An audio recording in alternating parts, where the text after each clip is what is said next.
Uma lúcida análise sobre os acontecimentos políticos com Henrique Prior.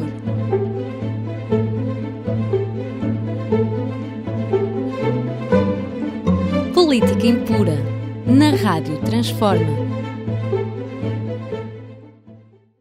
Sejam bem-vindos a mais um Política Impura na Rádio Transforma e na revista Em Comunidade.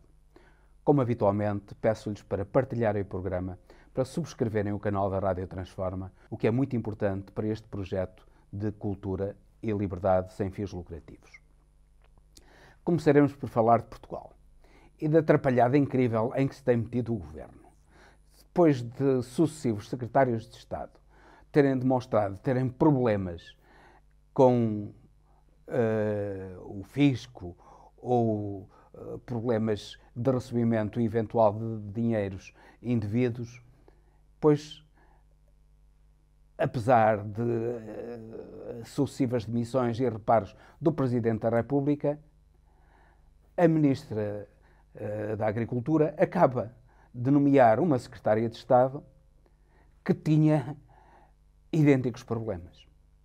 Claro que isso levou imediatamente à admissão da Secretária de Estado e é lamentável é que quer a Ministra da Agricultura, quer o Primeiro-Ministro não se tenham precavido para situações deste género depois daquilo que aconteceu com Alexandra Reis e com outros secretários de Estado.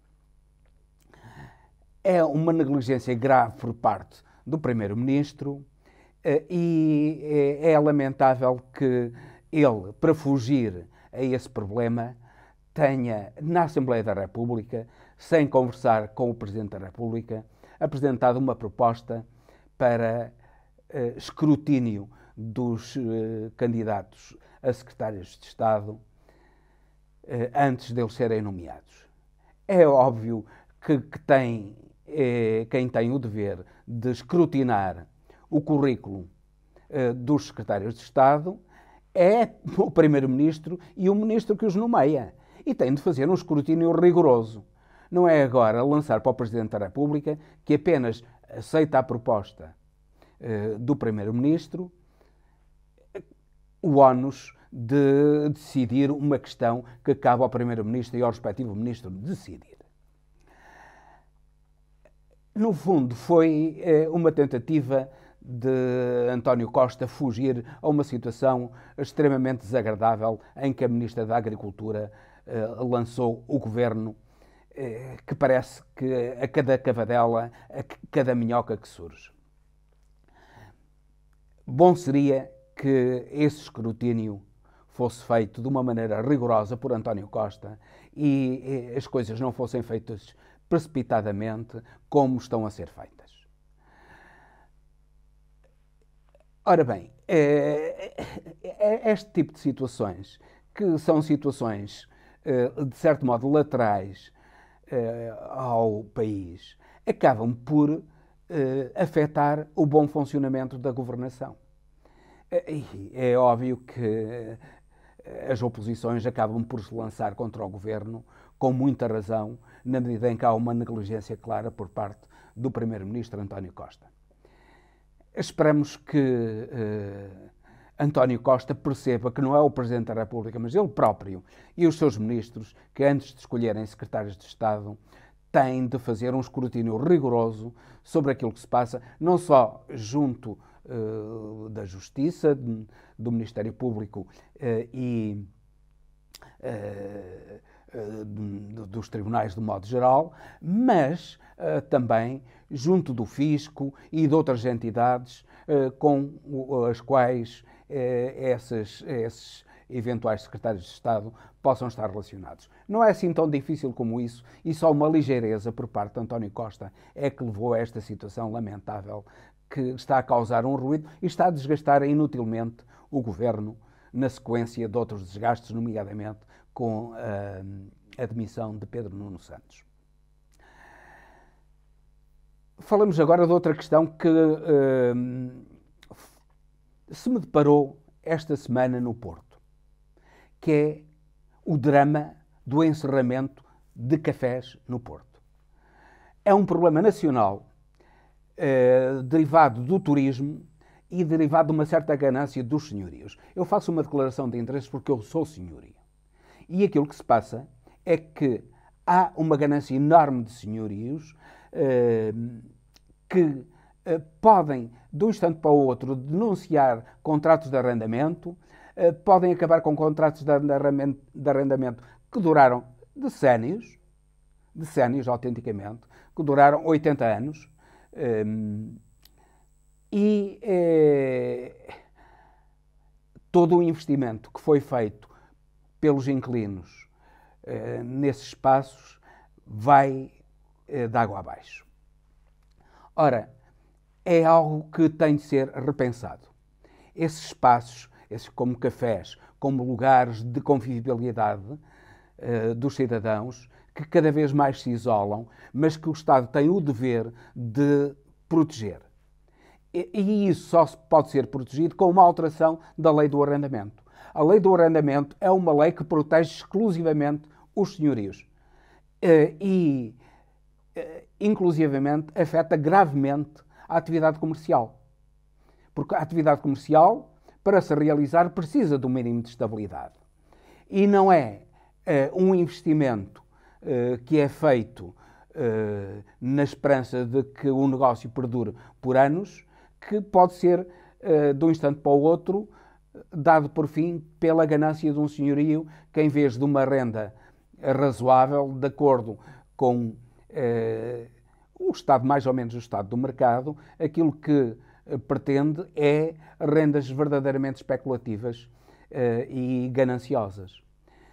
É urgente rever a lei do arrendamento, quer do arrendamento comercial, quer do arrendamento habitacional, para que o direito à habitação dos cidadãos seja protegido e os direitos dos comerciantes, a estabilidade do comércio e a previsibilidade dos negócios, a confiança nos negócios, também seja protegida.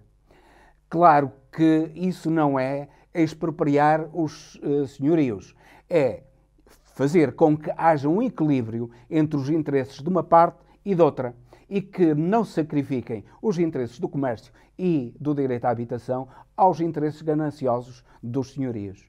Esperamos urgentemente uma alteração a esta escandalosa lei do arrendamento que tanto prejudica a economia nacional, que tanto prejudica o direito à habitação.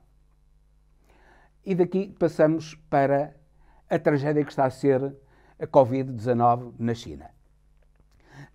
No final de dezembro, suspeita-se que cerca de 600 milhões de chineses, eles são 1.400 milhões, 600 milhões de chineses estão infectados. Há hipótese, no final de janeiro, cerca de 80% da população chinesa, isto é, cerca de 1.100 milhões de chineses, estarem infectados com Covid-19.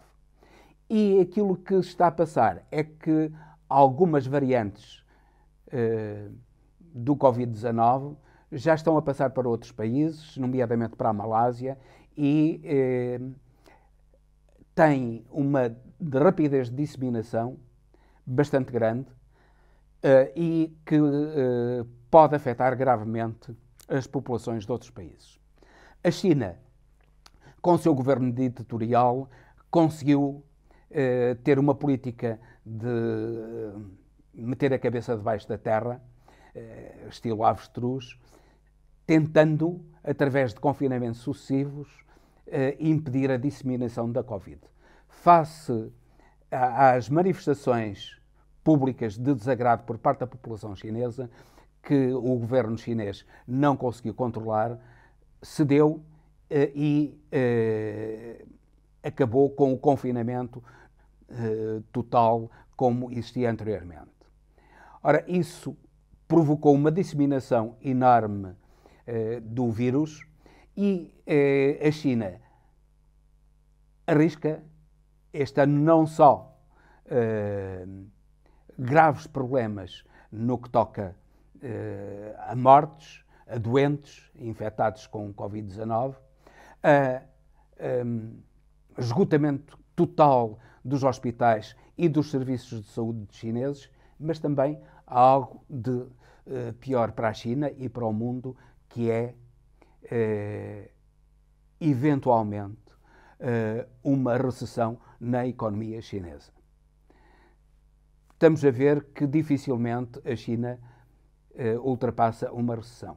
Claro que isso tem problemas enormes para o resto do mundo, porque o resto do mundo vive em grande parte dos contactos comerciais que tem com a China, e uma recessão na China implica também, se não recessão, pelo menos uma forte diminuição da atividade económica em todo o mundo.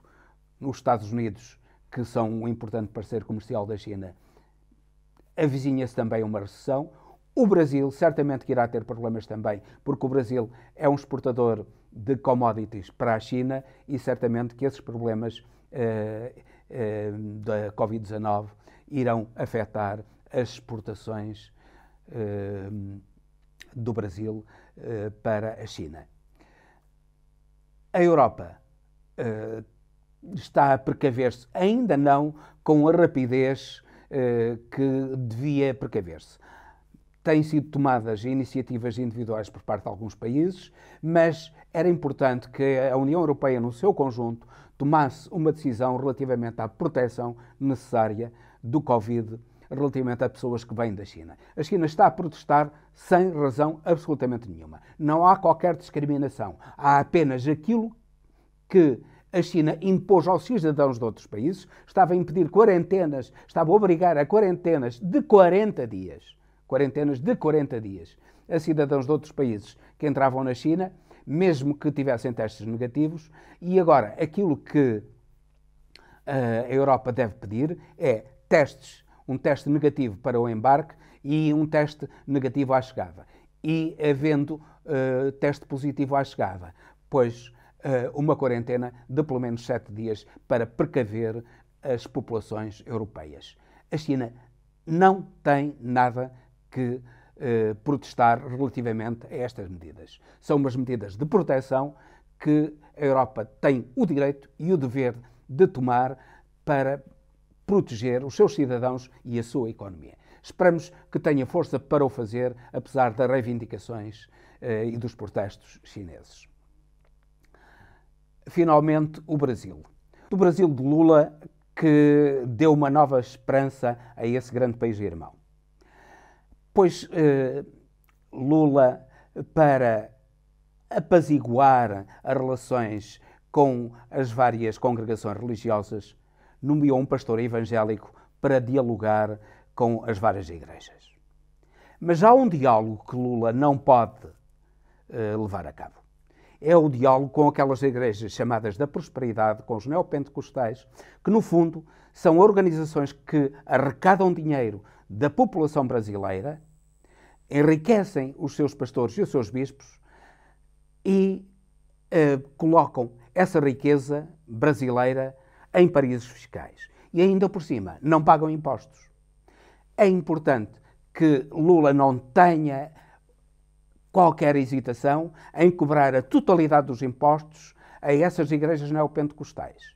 E leva a cabo uma luta para que essas igrejas neopentecostais não continuem a drenar a riqueza do Brasil para paraísos fiscais, não continuem a enganar os cidadãos brasileiros com promessas de felicidade no além, que eles, obviamente, sabem que são uma autêntica fraude. E com isto termino, despedindo-me com amizade até ao próximo Política Impura, pedindo-lhes que subscrevam o canal da Rádio Transforma, que é muito importante para este projeto de cultura e liberdade, que também partilhem este programa, inclusivamente baixem o aplicativo da Rádio Transforma e coloquem comentários. Queremos dialogar convosco. É um prazer dialogar convosco, trocar ideias convosco.